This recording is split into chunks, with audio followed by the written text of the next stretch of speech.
이진우의 손에 잡히는 경제 플러스.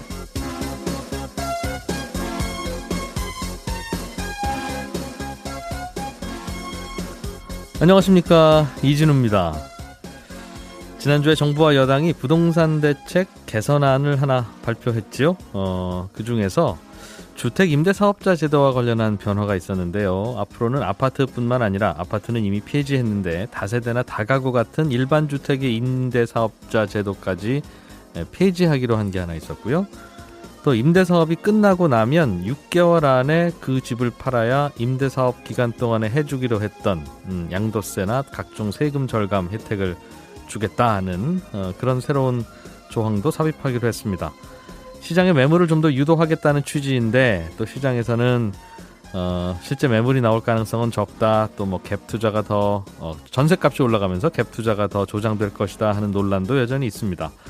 최근에 임대차와 관련한 여러 가지 문제들, 분위기들, 그리고 임대사업자 관련한 정책 변화들 오늘 좀 어떤 내용인지 살펴보겠습니다.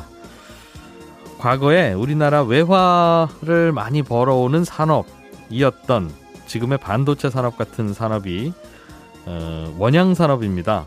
그런데 그 원양 산업은 경제 수역 산포 등등으로 여러 가지 규제를 받게 되면서 위축되기 시작해서 최근에는 여러 가지 어려움이 있다고 하죠. 우리나라의 산업의 역사를 살펴보는 시간, 오늘은 원양 산업에 대해서 공부해 보겠습니다. 손에 잡히는 경제 플러스 바로 시작하겠습니다.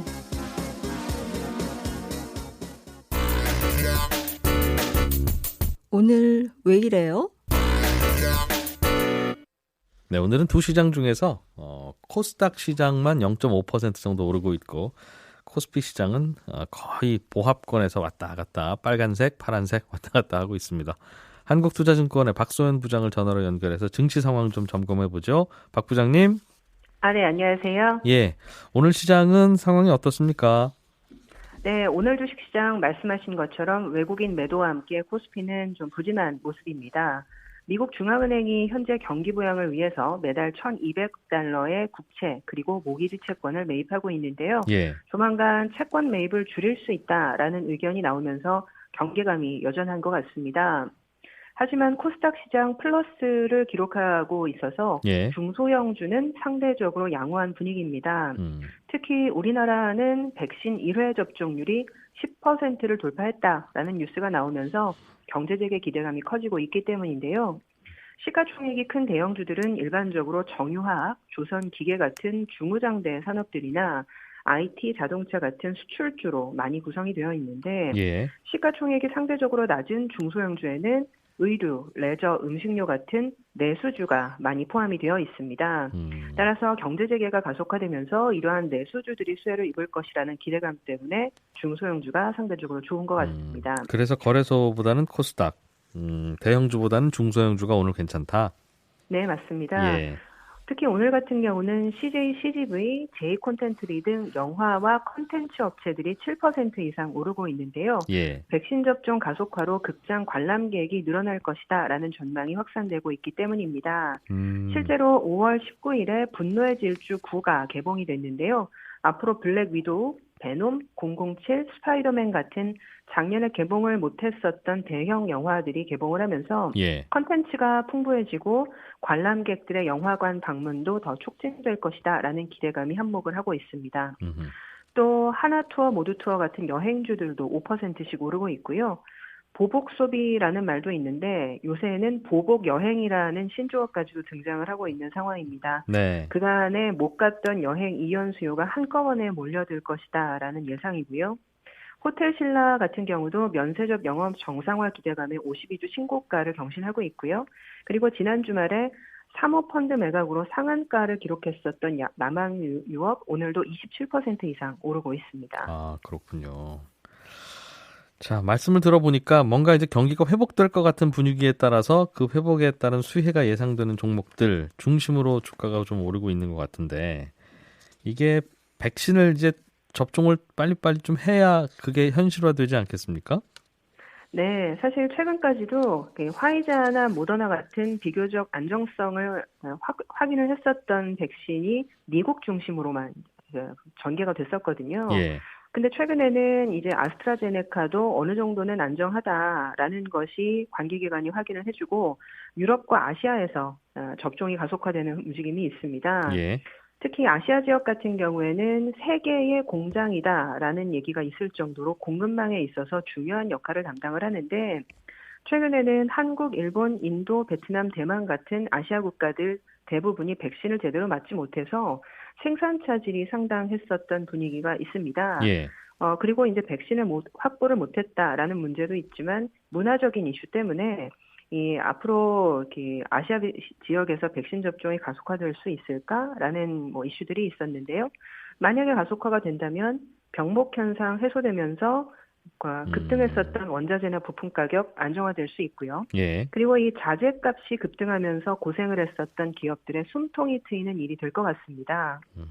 그래서 그런지 지난주에 원달러 환율이 미국 채권 매입 축소하면 사실 상승을 해야 되는데 오히려 지난주에 12원이나 떨어졌습니다. 원화가 강세를 보인 건데요. 네. 특히 베트남 같은 경우는 대표 지수인 VN 지수가 사상 최고치를 경신을 했습니다. 그리고 홍콩 같은 경우는 백신 접종을 장려하기 위해서 코로나 백신을 2회 이상 맞은 18세 이상 영주권자 1명에게 추첨을 통해서 15억짜리 신축 아파트를 준다라는 경품 광고까지 등장을 했습니다. 조금 전에도 아까 아시아 지역에서는 백신을 맞는 과정에서 문화적인 이슈 때문에 백신 접종이 잘 안 될 수도 있겠다 하는 걱정을 잠깐 전해주셨는데 홍콩에서도 이렇게 아파트를 줍니다라는 경품까지 내놓는 걸로 보면 백신 맞는 거에 대한 거부감들이 꽤 있나 봐요. 네, 사실 국가마다 좀 차이는 있는데 예. 일본 같은 경우에는 1990년대 그런 일이 있었습니다. 그 예방접종 관련된 부작용에 대해서 집단 소송이 있었는데 예. 법원에서 국가가 패소를 결정을 했었습니다.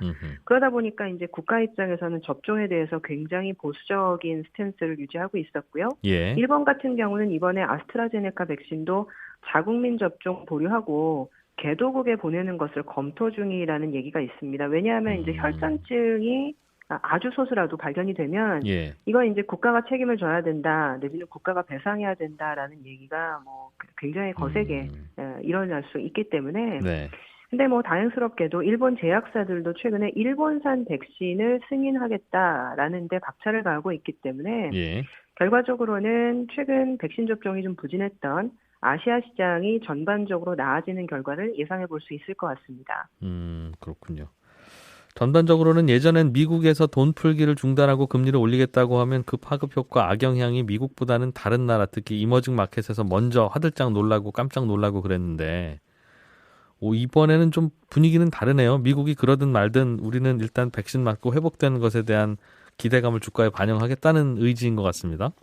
네, 채권 매입 중단한다라고 해도 그때 이제 아시아 시장이 백신을 못 맞으니까 더 큰 걱정이 있었는데 예. 백신 맞고 경제 재개하면 채권 매입 축소해도 견딜 수 있다라고 생각을 하는 것 같습니다. 예, 그렇군요. 오늘은 전반적으로는 그래서 우리나라는 작은 종목들 실적이 앞으로 백신을 맞고 나면 사람들이 많이 돌아다니면서 할 것 같은 예전에 피해를 많이 입었던 영화관, 여행주 이런 것들 중심으로 오르고 있다는 소식. 다른 나라도 비슷하다는 이머징 마켓도. 네, 그렇습니다. 그렇군요.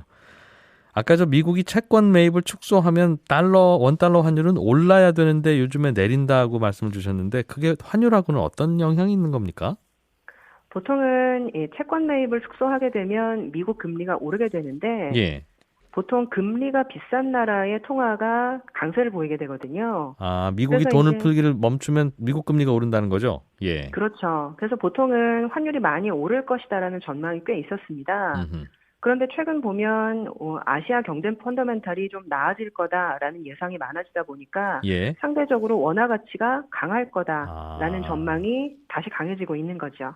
그렇군요. 미국이 금리가 올리면 미국 쪽으로 돈이 보통 가는데 오히려 아시아 지역 주식시장이 더 좋은 것 같으니 투자자들은 거꾸로 그쪽으로 이머징 마켓이나 아시아 시장 쪽으로 돈을 보낸다는 그것 때문에 환율이 오히려 내려가고 원화가 강세가 된다는 해석이군요. 예, 맞습니다. 알겠습니다. 그것도 오늘 또 하나 잘 배웠네요. 고맙습니다.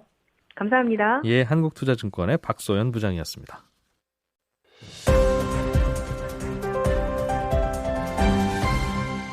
경제를 생각하는 사람들의 새로운 습관, 이진우의 손에 잡히는 경제 플러스.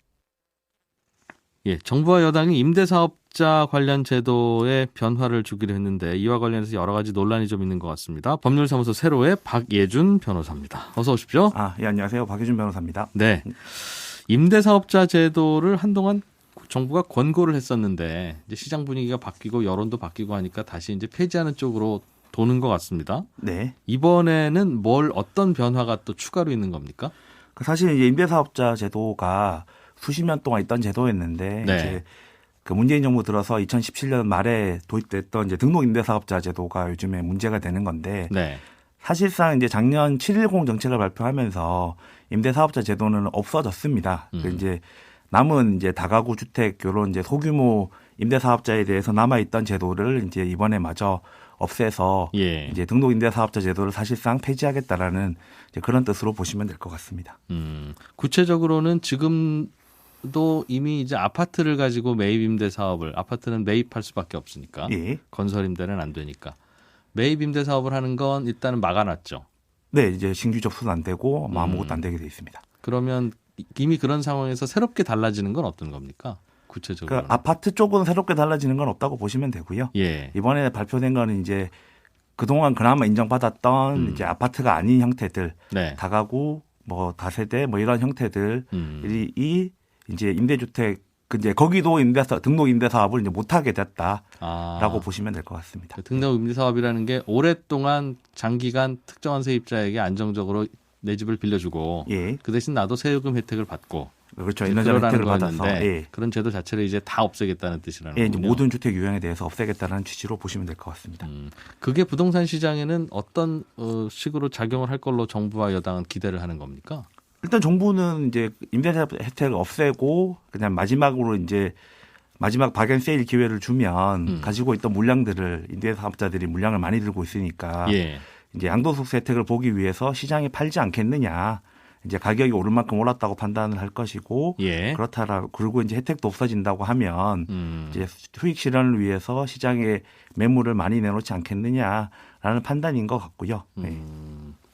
그 새로 진입하는 임대사업자도 없애면 네. 이제 기존 임대사업자들은 오히려 새로 진입이 안 되니까 희소성도 있을 것 같고 그런데 그분들은 어떤 메커니즘으로 매물을 더 내놓게 되는 겁니까? 만약 이게 실현되면? 그러니까 이제 지금 이제 정부의 말은 지금 이제 집값이 정부가 낮출 거기 때문에 지금 예. 집값이 꼭지다. 그리고 지금 팔면 양도소득세 혜택을 주겠다. 옛날에 이제 양도소득세를 거의 사실상 면제 제도였기 때문에 양도소득세를 면제해 줄 건데 내 말을 안 듣고 이 6개월 정도의 시간이 지나고 나서 팔게 되면 양도소득세가 왕창 오를 것이니까 지금 이 시점에 그 물건을 팔게 되면 양도세에서 혜택을 봐서 너가 차익 실현을 가장 많이 할 수 있는 시점이 이제 지금이 될 것이니 지금 물건을 일괄적으로 내달라라는 취지로 이제 이런 그 양도세 혜택을 이제 뭐 짧게 6개월 준다, 1년 준다 이런 제도들을 계속 도입하고 있는 겁니다. 과거에는 주택 임대 사업을 신청을 해서 임대 사업을 하다가 하고 나서 그게 이제 의무 기한은 있죠. 네, 4년, 8년. 4년짜리도 있고 8년짜리도 있는데 의무 기한이 끝난 후에라도 계속 주택 임대 사업을 할 수도 있고 그러면 이제 세제 혜택도 계속 이어지는 거였는데 지금은 의무 기한이 끝난 다음부터는 이제 세제 혜택이 없다는 쪽으로 바뀐 것이죠. 네, 그렇습니다. 언제 보통 끝납니까? 끝나는 기간이 각자 다르겠습니다만 이 제도가 언제 시작됐죠? 2017년 말에서 18년 초부터 이제 본격적으로 등록들을 했기 때문에 그 4년짜리 짧은 걸로 보면 4년짜리니까 이제 2022년 경에 이제 많이 끝나겠네요. 내년부터는 그럼 이제 자동으로 그 기간이 끝나는 분들이 많겠군요. 네, 이제 많이 늘어날 겁니다. 그럼 그분들은 자동으로 끝나고 난 다음부터는 이제 끝난 시점부터 6개월 안에 집을 팔아야 된다. 네, 그 팔아야지 말씀이죠? 이제 양도세 혜택을 받을 수 있다. 이제 이 상태인 거죠. 그럼 내년부터 이제 물량이 나오면 나올 수 있겠네요. 뭐 이제 그 이론상은 그렇습니다. 혹시 좀 마음에 걸리는 물량이 안 나올 수도 있는 다른 부분도 있습니까? 일단은 그 물량이 나온다는 것 자체가 이제 그 임대사업자들 입장에서는 결국은 이제 양도세라는 것은 내가 양도 차익을 많이 봐야지만 혜택을 볼 수 있는 거라서 가격이 꼭지다. 가격이 가장 높은 시점이다라는 시점에 어떻게든 팔려고 할 겁니다. 예. 예, 그 혜택을 보면서. 근데 이제 지금은 어쨌든 임대사업자들이 가격이 아직은 꼭지 높은 지점이 아니다, 최고점이 아니다라고 판단하고 있기 때문에 예. 그 이제 들고 버틸 확률이 제가 봤을 때는 이제 크다고 보고 있습니다. 내년까지는 일단 갈 것 같다. 자동 네. 말소된 후부터는 6개월이라고 하는 시한이 정해지니까 네, 그렇죠. 그건 어쩔 수 없는데 네. 그러면 올해가 꼭지라고 생각하는 주택임대사업자 같은 경우는 네. 올해는 아직 말소할 수 있는 기간이 안 됐잖아요. 의무적으로 임대 기간을 4년을 채워야 되니까. 네.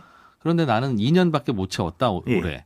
이런 분들은 어떻게 하면 그럼 혜택을 보면 볼 수 있습니까? 그러니까 자진말소해서 팔면 되는 거라서. 네. 그러니까 그 의무 임대 기간의 절반 이상을 임대한 사람들은 네. 세입자의 동의를 받고 자진말소해서 예. 팔면 혜택이 유지되기 때문에. 그럼 그 혜택은 처음에 줄 때 파격적으로 준 걸 다 줍니까? 즉 4년이나 8년을 유지해야 파격적으로 준다는 네. 걸 2년이나 4년만 유지했어도 예. 그걸 그 혜택을 그대로 줍니까? 예, 그대로 다 줍니다. 그건 또 파격이네요.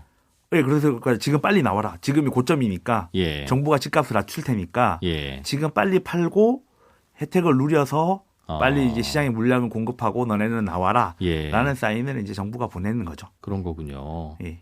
그러면 2년이나 4년 그러니까 절반도 못 채운 분들도 나올 수 있습니까? 절반을 못 채운 분들은 세금 혜택을 받지 못합니다. 그러면 안 나오겠군요. 예, 그분들이 나오지는 않을 겁니다. 예. 최근에는 뭐 세입자와 합의를 하면 그걸 이제 풀어준다는 얘기가 그러니까 없앨 있어서. 수는 있는데 예. 그래서 민간임대사업법에 따른 그 과태료는 부담하지 않을 수 있는데 예. 세금 혜택을 못 받기 때문에 아마 절반 이하에서 나오는 경우는 거의 없을 겁니다. 예. 그럼 물량으로만 체크한다면 2022년이면 이제 4년이 다 만료가 되는 첫 번째 이제 임대사업자 물량이 나올 텐데 예, 그 정도가 될 것 같습니다. 그분들 중에 2년은 채운 분들은 존재하니 예. 그분들 중에서는 뭐 2년 후에 파는 것보단 지금 파는 게 낫겠다고 판단한 분들은 예. 자진 말소를 하고 팔수 세제 있죠. 혜택은 받으면서 예. 시장에 물량은 내놓을 수 있겠다는 예. 거군요. 그렇죠. 이제 그걸 정부가 기대하고 있는 걸 거고요. 예. 이게 임대사업이라고 하는 게 집주인이지만 또 집주인하고는 항상 세입자가 맞물려 있으니까 네. 임대사업자의 방향이나 이런 게 세입자들에게도 혹시 피해가 가지는 않는가 하는 그 걱정도 있는 것 같은데. 네, 뭐 무조건 피해는 가겠죠. 예. 왜냐하면 임차를 해서 살고 있는 많은 사람들은 어떤 이유에서든 간에 당장 집을 사서 들어갈 수 있는 형편이 안 되거나 예. 상황이 안 되는 경우가 태반입니다. 그래서 집값이 집이 싸게 많이 공급된다고 해서 그 사람들이 당장 마음 먹고 나 집에 들어가야지 내 집을 사야지 이렇게 할 수 있는 상황이 아니거든요. 집을 구입하기 어려운 분들도 예. 있으니. 예. 근데 그 상황인 상태에서 임대사업자들을 압박을 해서 임대사업을 하는데 비용이 올라가고 그다음에 임대사업자들이 임대사업을 하기 싫어져서 혹은 잠시 휴업 상태를 유지하겠다고 하면서 임대 물건이 줄어들게 되면 예. 결국은 나는 반드시 집을 빌려서 살아야 되는데 빌릴 집의 개수가 줄어드는 것이고 예. 그다음에 거기에 비용이 많이 올라가면 그 집주인들이 암암리에 어두운 요구들을 많이 합니다. 그 뭐 계약서나 이면 계약을 쓰자든지 네. 뭐 세금을 보존해 달라든지 뭐 이런 다른 많은 요구가 돼서 결국은 임대사업자를 압박하는 것만큼 그와 관련된 비용들은 세입자들에게 전가될 수밖에 없어서 결국은 이제 세입자들에게 피해가 갈 것이고 그리고 임대사업 물량 자체가 줄어들면 예. 그리고 임대사업이 어려워지면 임대료가 우리나라 전세금이 되겠죠. 전세금이 아주 빠른 속도로 올라갑니다. 이번에 예. 임대차 특별법 주택 임대차 보호법에서 봤듯이 네. 그런 식으로 전세금이 아주 폭증하기 때문에 그렇게 되면 태생적으로 우리나라 전세금이 오르면 다 집 투자하시는 분들이 갭 투자에 나서기가 너무 좋아지기 때문에 예. 그런 문제도 추가로 발생을 해서 볼 수 있겠다 앞으로. 세입자들에게 아마 적지 않은 부담이 돌아갈 걸로 보입니다. 변호사님이 쭉 이런저런 그 임대사업법과 관련해서 뭐 헌법 소원도 하시고 상담도 하시면서 네. 뭐 어떤 좀 쪽으로 정책이 변화하거나 혹은 정책을 개선했으면 좋겠다 하는 그 느낀 바가 좀 있으실 것 같은데 정리를 좀 해주시죠. 일단은 이제 가만히 두는 게 맞고요. 네? 그게 무슨 지금까지 말씀이세요?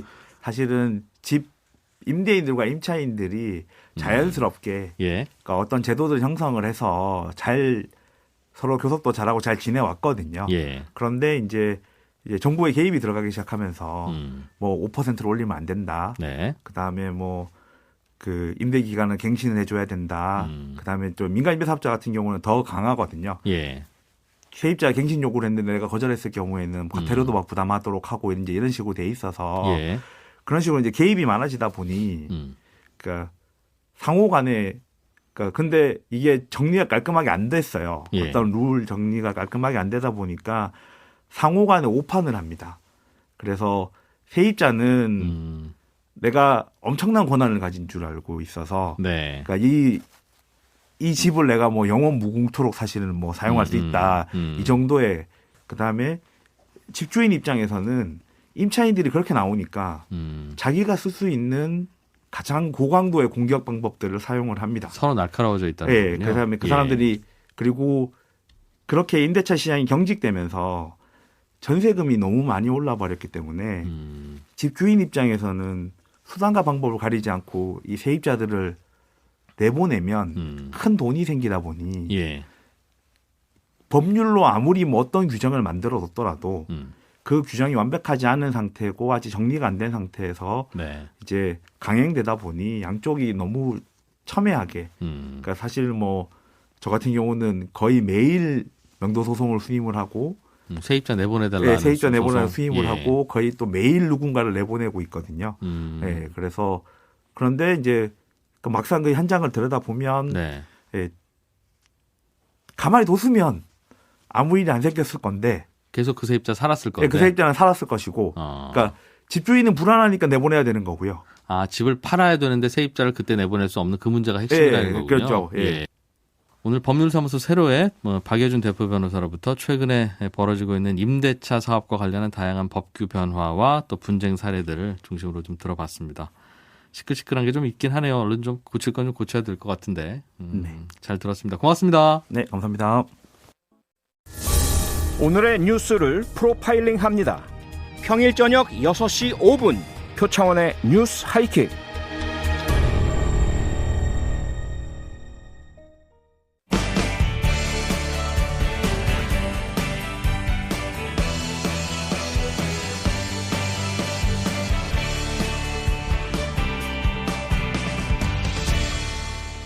이진우의 손에 잡히는 경제 플러스. 더 깊고 더 재미있는 경제 이야기. 이진우의 손에 잡히는 경제 플러스. 생선의 원산지 표시를 가끔 보면 국내산 또는 해외 다른 나라 이름이 써 있는 경우가 있죠. 그런데 또 어디 가서 보면 원양산 이렇게 써 있는 경우도 있습니다. 이게 뭘까 저도 궁금했는데 이게 또 깊은 사연이 있다고 하죠. 한국 산업사, 우리나라 산업의 역사를 알아보는 시간, 법무법인 율촌의 최준영 전문위원과 함께합니다. 어서 오세요. 네, 안녕하세요. 원양산이면 원양어업으로 잡은 거 얘기하는 거예요? 그렇습니다. 와, 예. 맞췄군요. 한자로 보면 먼 바다가 이제 원양이죠. 예. 그러니까 원양산이라고 그러면 우리나라가 아닌 다른 나라의 수역에 들어가서 네. 잡아온 이제 수산 동식물이라고 보시면 되겠습니다. 우리나라 어부가? 예. 우리나라 배가. 예. 하기야 배 안에 있는 어부는 또 국적이 다양하죠. 예, 최근에는 대부분 다 외국 분들이 하시니까요. 그러면 우리나라 배가 잡아왔으면 국내산이거나 네. 우리나라 배가 러시아 가서 잡아왔으면 러시아산이거나 네. 그래야 될 것 같은데 원양산이라고 퉁치는 이유가 뭐예요? 그러니까 이제 우리나라에서 잡아왔다라는 걸 강조하다 보니까 네. 그러면은 이제 헷갈리는 거죠. 이게 러시아산이라고 이제 표시할 경우에 러시아산 명태인지 우리 배가 안전하게 더 잘 가공해서 들여온 네. 이제 그런 상품인지 서로 이제 소비자가 헷갈릴 수가 있는 거죠. 예. 아, 그럼 생선이 예를 들면 국내산이다 그러면 동해, 남해, 서해 요 우리나라 수역에서 잡은 것만 국내산입니까? 네, 그렇습니다. 원칙적으로. 아, 그래요. 예. 그래서 이제 뭐 세네갈산 갈치 많이 보시는데 예. 그런 경우는 이제 세네갈 해역에서 뭐 세네갈이나 다른 나라에서 잡아가지고 네. 수출하기 때문에 세네갈산인데 예. 만약에 우리나라가 이제 우리나라 배가 세네갈에 가서 갈치를 잡아서 그걸 들여오면 이제 원양산으로 표시되는 거죠. 원양산이다. 네, 원양산하고 가로치고 뭐 대서양 이렇게 이제 찍혀 나옵니다. 그러다 보니까 우리나라 같은 경우는 이제 수산물을 또 많이 드시는 또 편인데 네. 2019년 기준으로 해가지고 수산물을 수입하는 게 우리가 한 58억 달러 정도 됩니다. 예. 수출은 한 25억 달러니까 꽤 큰 산업입니다. 예. 그렇군요. 그래서 우리나라에서는 이런 원양 이제 어뿐만 아니고 이제 원양 산업을 이제 촉진하기 위한 원양 산업 발전법이라는 게 있습니다. 네. 예. 그래서 여기서 보면은 원양 산업은 원양 어업하고 원양 어업 관련 사업 이렇게 돼 있어요.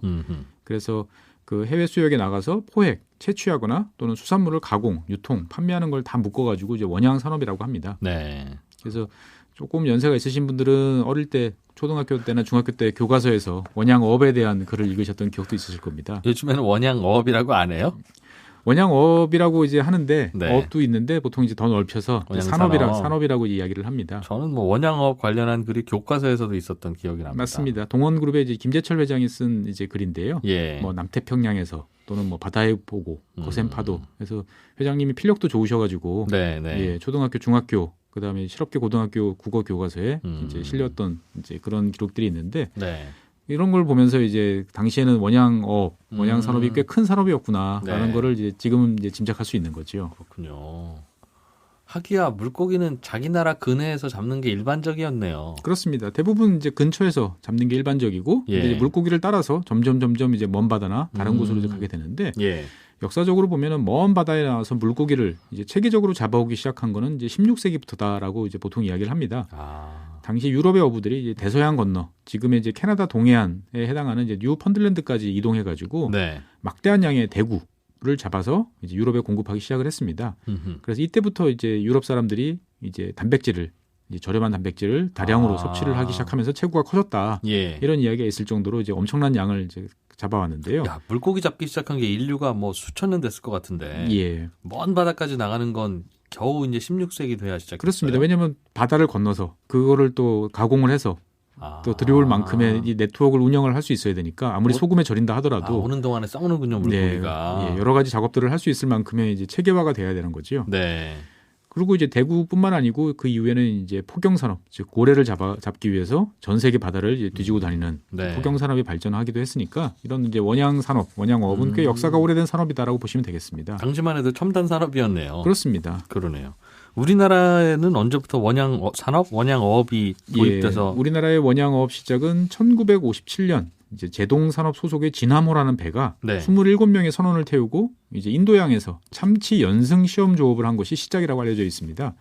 연승 시험 조업? 예, 그러니까 시험 조업은 이제 한번 잡아보는 네. 이제 이런 성격이고요. 예. 연승이라는 것들은 이제 그 어획에 관련된 단어인데 이제 긴 낚싯줄에 여러 개의 낚싯바늘을 늘어뜨려 가지고 물고기를 잡는 방식을 말합니다. 그걸 연승이라고 합니까? 예. 그래서 당시에는 이제 이걸 통해 가지고 우리가 좀 해외에 나가서 뭔가 좀 외화를 벌어올 수 있지 않을까 해서 시작했던 사업입니다. 진화모가? 예, 진화모라는 뜻 자체도 남쪽으로 뱃머리를 돌려서 불을 건져오라. 뭐 이런 뜻으로 이제 명명된 배였죠. 하기야 거기는 그냥 가서 퍼오면 되는 거니까. 그래서 당시 이제 미국의 지원을 통해서 이제 원양어업이 우리나라에 처음 이제 도입된 거죠. 해보니까 짭짤하다 이런 생각이 들었던 겁니다. 그럼 갖고 와서 잡은 배를 우리 국민들 먹여요? 아니면 아닙니다. 그 나라에서 이제 고급 어종을 잡아가지고 이제 해외에다가 다른 나라에 이제 파는 거죠. 거기서. 예. 그럼 바로 수출이네요. 그게. 그렇습니다. 그러니까 이제 우리나라에 입금되는 건 통장으로 이제 외화만 들어오면 되는 거니까. 물고기는 안 들어오고. 예. 그렇군요. 그래서 1958년부터 1979년까지 한 20년 동안에 우리나라가 원양어업을 통해 벌어들인 외화 금액이 한 20억 달러예요. 오이고. 상당히 크죠. 예. 우리가 1965년에서 1975년 한 10년 동안에 독일에 가셔서 이제 고생하셨던 광부, 간호사 이런 분들이 우리나라에 송금한 금액이 1억 달러 수준인 걸 생각을 해보면 상당히 이제 원양어업이 우리나라 이제 수출 산업에 꽤 큰 몫을 차지하고 있었다라고 생각하시면 되겠습니다. 특히 초기에 아무것도 없었을 때는. 그러다 보니까 이제 먼 바다로 나가다 보니까 배가 커야 되죠. 그래서 이제 그 국가적으로도 많은 지원을 해줬어요. 그래서 해외에서 차관을 들여와서 뭐 배를 만든다든지 아니면 아예 처음서부터 해외에서 대형 어선을 현물로 이제 받아오든지 하는 식으로 이제 지원을 해줘가지고 1962년에는 5척에서 이제 시작한 원양어업이 이제 1970년대 후반이 되자 이제 850척까지 늘어났습니다. 그리고 생산량도 1992년에는 100만 톤 이상이 되는 막대한 물고기를 잡는 이제 그런 우리나라의 주력 산업 중에 하나가 이제 원양어업이었습니다. 이때는 우리나라만 이렇게 해외 나가서 잡는 게 아니라 이미 다른 선진국들은 다들 많이들 하고 있었는데 이제 우리나라 같은 경우가 인건비도 상대적으로 저렴했고 또 국가적 지원도 있었고 여러 가지 이제 요인들을 통해 가지고 이제 상당히 번창하는 산업이 이제 이 시기였던 것입니다.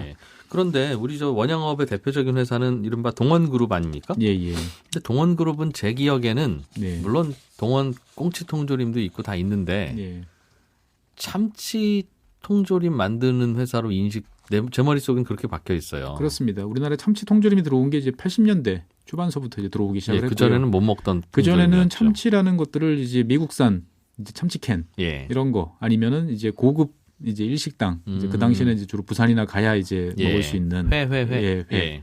그런 곳에서 이제 참치가 이제 등장을 했었던 거죠. 그래서 이제 우리나라 원양어업 같은 경우는 주로 이제 그 명태, 오징어, 꽁치 이런 것들은 물량적으로 많았고요. 그 다음에 이제 수익 면에서는 참치가 지금도 제일 선호되는 그런 어종입니다. 예. 참치를 잡아오면 많이 남는다는 겁니까, 그럼? 참치가 비싸게 팔리기 때문에 네. 예, 참치를 이제 어떻게 잡을 것인지가 사실은 원양어업에서는 꽤나 이제 큰 이제 숙제였고요. 예. 그래서 이제 옛날에는 참치를 연승식, 앞서 말씀드린 것처럼 낚시로 이렇게 해서 잡았어요. 네. 지금도 일본 같은 경우는 이제 일본 근해에서 조그마한 배를 타고 나가셔가지고 이런 방식으로 참치를 잡아요. 낚시줄을 쭉 여러 개 늘어놔서, 네네, 그거를 이제 뭐 사람이 잡아당기던 아니면 기계에 걸어가지고 잡아 올리는 방식으로 하는데 이렇게 되면 이제 어획량이 이제 크게 늘기는 어렵죠. 대신 이제 참치가 다치진 않으니까 깔끔하게 이제 잘 잡힐 수는 있는 이제 이런 장점인데. 이제 미국 같은 나라는 이제 참치 선망업이라고 그래가지고 상당히 이제 기계화된 이제 어획법을 이제 개발을 해서 이제 전 세계에 이제 보급을 시켰죠.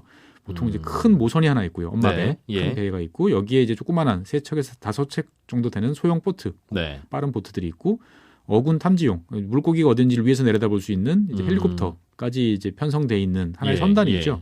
그래서 참치대를 이제 헬리콥터 찾으면 보트가 그물로 참치대를 싹 둘러싸서 그 다음에 모선이 이제 큰 모터로 이제 이걸 끌어올리는 이런 방식으로 잡으면 낚시로 연승으로 잡을 경우에 25명이 1년에 한 200~300톤 잡는 게 최대라고 보면 이런 방식으로 잡으면 1년에 한 12,000톤, 15,000톤까지 잡을 수 있는 거죠. 그렇군요. 그물로 잡는 걸 한다. 예. 그래서 우리나라 아까 말씀하셨던 동원그룹 같은 경우도 이러한 이제 참치를 잡으려고 여러 차례 시도를 많이 하고 초반에 몇 번 실패도 많이 했었어요. 이것도 기술인 거예요? 이것도 기술입니다. 와. 기술이고 뭐 노하우가 필요한 일이고 단순히 배만 들린다고 해서 될 일이 아니고 그렇기 때문에 몇 번 실패하면서 이제 상당히 큰 어려움을 겪기도 했는데 결국은 이제 자체적으로 돌파해낸 거죠. 지금도 더 좋은 다른 방법이 있는지 몰라요, 그죠? 무슨 음악을 틀어주면 참치들이 여기로 쏙 들어온다든가. 예. 근데 최근에는 이제 각종 규제가 이제 심해지고 있기 때문에 무시하시는군요. 예. 원양어업이 이제 쉽지는 않습니다. 네. 이 원양어업은 다른 나라 바다 가서 물고기 잡아오는 거니까. 그거 다른 나라 바다는 입장료 내야 되나? 뭐 어디까지는 괜찮고 어디는 안 되지? 뭐 그런 궁금함도 드는데요. 그렇습니다. 예전에는 이제 12해리, 영해라고 그러죠. 바다의 영토, 그 나라의 영토라고 하는 이 바다에는 함부로 들어갈 수가 없죠. 근데 그 밖에서는 마음대로 이제 잡을 수 있었는데 1970년대 후반서부터 이제 국제해양법이 이제 등장을 하면서 세계 모든 나라들이 이제 200해리 경제 수역을 이제 선포를 하기 시작했죠. 자기 나라 바다다? 그렇습니다. 그러다 보니까 이제 이런 과거에는 쉽게 잡던 그런 해역들이 못 들어가는군요. 예, 해당 국가의 이제 규제를 받아서 못 들어가거나 아니면 비싼 이제 어업권을 사거나 또는 이제 얼마 이하만 잡아라. 예, 이런 식으로 이제 제한을 받게 되면서 이제 어려움을 겪게 되죠. 어떻게 했어요? 그러면 갑자기 어획량이 줄었습니까? 그렇습니다. 어획량이 줄고 뭐 이제 갑자기 이제 나가라는 통보를 받아가지고 허겁지겁 이제 나오는 일도 많았고요. 그러다 보니까 이제 원양업 자체가 쉽게 말씀드리면 이제 밭이 이제 줄어드는 거죠. 그러네요. 예, 거기다가 이제 그러면 그렇지 않은 바다에서 잡으면 되지 않느냐라고 생각을 하실 텐데 그건 이제 공해라고 부르죠. 주인이 없는 바다. 근데 공해상에서도 이제 어업을 너무 남획을 많이 하다 보니까 안 된다라고 해서 국제기구를 통한 이제 각종 규제가 점점 확산되고 있습니다. 네, 그렇군요. 이게 주로 어느 나라가 통제 규제를 주로 합니까? 주로 이제 EU나 미국 이런 이제 선진국가들이 많이 하고 있고요. 그래서 이제 이런 상황이 되다 우리나라 이제 원양업 이제 회사들은 새로운 어장 개척 또는 새로운 어종 이런 것들을 이제 찾아서 노력을 많이 했고요. 성과도 꽤 있었어요. 대표적인 사례가 이제 1990년대 이제 남극까지 가서 이제 이빨고기 우리가 이제 보통 이제 메로라고 부르는 메로가 이빨고기예요? 예, 정식 명칭이 이빨고기라고 부르는 건데요. 이름이 없었군요. 이빨고기라고 그냥 붙인 거 보니까 선원들이 그냥 붙여왔구나. 그냥. 그러니까 이 남극까지 가서 우리가 이제 새로운 어장을 개척해서 이제 잡아오면서 이제 활로를 찾았는데 그때부터 우리가 좀 본격적으로 먹기 시작했군요. 예, 그렇습니다. 그런데 이제 이것 역시 이제 계속 규제를 이제 받게 되는 거죠. 그러다가 이제 2010년을 전후해가지고 우리나라의 원양어업은 이제 큰 타격을 이제 받게 됩니다. 왜냐하면 이제 미국하고 EU를 중심으로 이제 IUU 어업에 대한 규제와 통제가 강해졌습니다. IUU 그러면은 우리 가수 이름이 생각나실 텐데 그건 아니고요. 영어로 IUU. 예, 불법, 비보고, 비규제 어업입니다. 그러니까 여러 가지 형태의 합법적이지 않은 어업을 다 묶어가지고 IUU 어업이라고 그러는데요. 우리나라 원양 어업 같은 경우가 2008년부터 2015년까지 이런 IUU 관련해서 여러 번 적발이 됐고요. 아, 절차 안 지키고. 그렇습니다. 보고하지 않고 얼마나 잡았는지 이제 신고하지 않고. 그러다 보니까 이제 미국하고 EU가 우리나라가 이런 원양 어업을 제대로 통제하지 못하고 불법 어업에 대해서 제대로 제재를 하지 못한다라고 해서 우리나라를 2013년에 예비 IUU 어업국으로 지정을 했어요. 근데 이 뭐 지정되면 뭐 무슨 타격이 있느냐 이렇게 생각하실지 모르겠지만 일단은 이 IUU 어업국으로 지정이 되면 우리나라에서 생산되는 모든 수산물과 수산 가공품을 이제 수출이 안 돼요. 해외로? 예, 그 나라에서 이제 미국이나 이제 유럽에서 수입을 할 수가 없고요. 우리나라 국적의 모든 어선이 EU 회원국의 항구를 이용할 수가 없어요. 야, 이거 많이 불편할 것 같은데요? 그렇습니다. 그러다 보니까 이제 발등에 불이 떨어진 정부가 이제 원양산업발전법을 상당히 이제 강화합니다. 규제법으로 이제 강화를 하고요. 뭐 어선에 대한 모니터링 의무 설치, 뭐 조업 감시센터 이런 거를 이제 하고 투자를 하겠다라고 약속을 해서 IUU 이제 지정국에서 이제 빠져나옵니다. 근데 이렇게 되다 보니까 이제 국가적으로는 다행이다라고 생각을 하는데 막상 이제 현장에서 이제 해외에서 물고기를 잡던 이제 어업은 이제 큰 타격을 입게 돼요. 그럼 바로 저기 물고기 떼 있는데 저기 못 들어간다는 거잖아요. 그렇습니다. 그물만 한번 던지면 될 것 같은데. 특히 이제 서아프리카 어장 쪽에서 이제 많은 어업들이 이제 어선들이 철수를 하게 됩니다. 그래서 어장을 이제 그 동안에 개척을 해놓고 우리가 어떻게 보면 이제 기득권, 그다음에 관련 인프라 이런 것들을 확보를 하고 있었는데. 이제 관련 선단에 대한 이제 구조조정을 하게 됩니다. 그래서 뭐 배를 이제 폐선을 하고 그럼 정부가 뭐 고철값 정도에 해당하는 이제 보조금을 지불하는 형태로 이제 철수가 이루어지게 됐던 거죠. 그러다 보니까 이제 이 해역에서 이제 조업하던 70척 정도의 배가 이제 지금 한 3척 정도만 남아 있는 이런 상태입니다. 함부로 못 잡게 하는 바람에. 그럼 지금은 많이 위축되어 있는 상태입니까? 우리나라의 원양어업은 전성기에 비해서는? 그렇습니다. 2020년 기준으로 보면 원양어선은 한 200척이 좀 넘는 정도 수준이고요. 이곳에서 이제 실제로 이제 어업을 하시는 이제 종사자는 한 6,000명 정도 수준입니다. 그래서 원양어업 생산량은 이제 43만 톤 수준으로 이제 계속 좀 감소를 이제 하고 있는 상태고요. 특히 이제 2020년부터는 이제 그 엎친 데 덮친 격으로 이제 코로나19 확산으로 인해 가지고 피해를 많이 겪고 있어요. 못 나가요, 조업을? 그렇습니다. 일단 수요 감소도 되고요. 그다음에 선원의 감염이 우려되기 때문에 예전에 편하게 이제 항구에 내려서 선원을 교체하거나 뭐 보급을 하거나 할 수 있었는데 지금은 이제 그러기 어려워지다 보니까 검역도 강화되고 그래서 이제 원양어업들이 이제 산업이 이제 많은 어려움을 겪고 있습니다. 이게 그럼 원양어업이라고 하는 산업 자체가 전 세계적으로 좀 쪼그라들고 있는 겁니까? 아니면 우리가 인건비도 올라가고 뭐 그래서 원양어업을 잘 못하고 있는 겁니까? 두 가지가 다 있죠. 일단은 규제가 이제 강화되고 있는 추세고요. 그다음에 이제 과거에는 뭐 자국 해역에서 물고기를 잡을 능력이 없던 아프리카라든지 다 잡는구나. 이런 나라들이 이제 스스로 잡겠다고 나서기도 하고요. 그다음에 이제 우리가 하던 뭐 공해라든지 남극해 같은 빈 바다에서 잡는 것도 이제 국제기구의 규제가 강해지다 보니까 점점 이제 어려워지는 우리 입장에서는 또 한편으로 이제 노동 조건에 대한 규제도 강화되고 있기 때문에 이제 인건비가 오른다는 이야기죠. 보면은. 우리도 그 물고기 사 먹어야 되겠네요. 이제 수입해서. 지금도 이제 상당히 많은 양을 이제 수입을 하고 있는데 앞으로 아마 더 수입량이 늘어나지 않을까 이렇게 예상이 되고 있습니다. 먼 바다에 가서 물고기 잡아오는 원양 산업 또 이렇게 들여다보니까 우리가 몰랐던 이야기 재밌게 참 잘 들었네요. 자, 오늘 원양 산업에 관한 이야기 법무법인 율촌의 최준영 전문위원과 함께 했는데 이 원양 사업만 문제가 되는 게 아니라 최준영 전문위원님도 당분간 저희가 방학 드리기로 했습니다. 그래서 일단은 오늘 여기까지로 산국산업사는 잠시 이 시즌 1을 마치고요. 또 최 의원님 시간 되실 때 다시 한번 방학 끝나고 계약해서 또 이런저런 재밌는 이야기 좀 들어보기로 하죠. 그동안 좋은 이야기 많이 들려주셔서 고맙습니다. 네, 감사합니다. 3년 동안 참 즐거운 추억이었는데 잠시 쉬다가 다른 모습으로 또 돌아오도록 하겠습니다. 법무법인 율촌의 최준용 전문위원이었습니다. 고맙습니다. 네, 감사합니다. 네, 손에 잡히는 경제 플러스도 여기서 마치겠습니다. 점심 맛있게들 드시고요. 방송 내용은 저희 홈페이지나 팟캐스트 다시 듣기로 항상 다시 들으실 수 있습니다. 저는 내일 아침 8시 30분에 다시 인사드리죠. 이진우였습니다. 고맙습니다.